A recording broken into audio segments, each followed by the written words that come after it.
المرض ده اسمه مرض فايبروميالجيا، مرض شائع جدا، عبارة عن ان الشخص بيشتكي لمدة طويلة من أوجاع في جسمه كلها. يعني المريض أو المريضة تيجي تقول أنا بشتكي إن جسمي كله بيوجعني، وفي نقط معينة في الجسم بتنقح جامد، الجسم كله فيه ألم ولكن نقط معينة بتنقح جامد.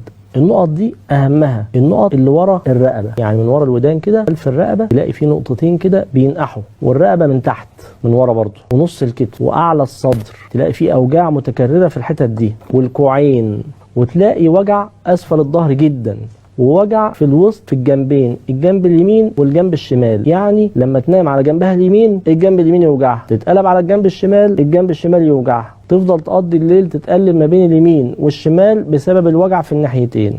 ووجع في الركبتين من الداخل، لما تنام على جنبها وتحط الركبتين فوق بعض تقول الركبتين بيوجعوني، لازم احط بينهم مخدة عشان لو حطيتهم فوق بعض بيوجعوني.